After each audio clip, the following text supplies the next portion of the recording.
Gəlmişik pizza yeməyə Papa John's-a. Tunca bağçadan çıxır, Melisa da məktəbdən. Acıblar həmişə olduğu kimi. Tuncay mı? Tuncay, kalbasal yoxsa səskalı?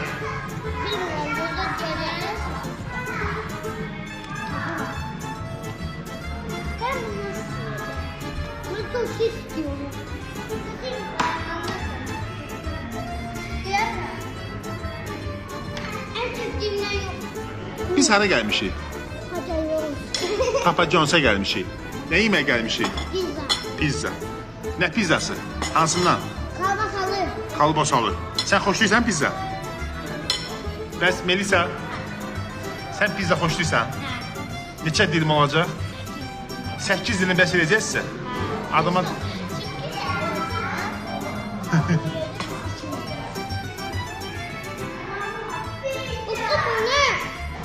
Spoşkamı koy Tuncay'ın Melisa. Sapını da verir misin? Sapını aldım. Ne aldım baba? Ne olacak ya? Papa John's Papa John's. Ama elə, mən o ismisi. Gözlə Tuncay, istedi. Oy! Elim oldu.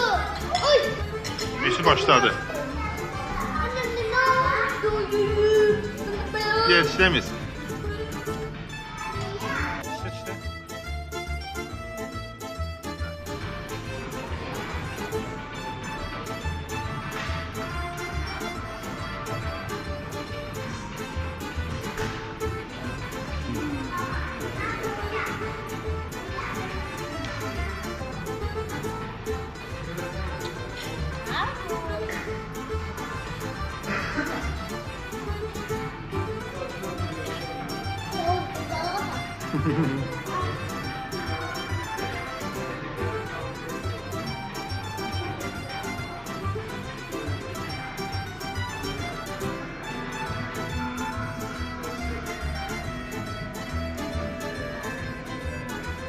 Birincini.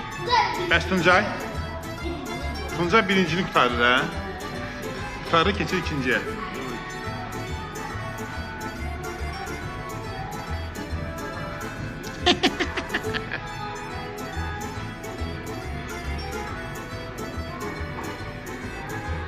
Görmez, özün görmez.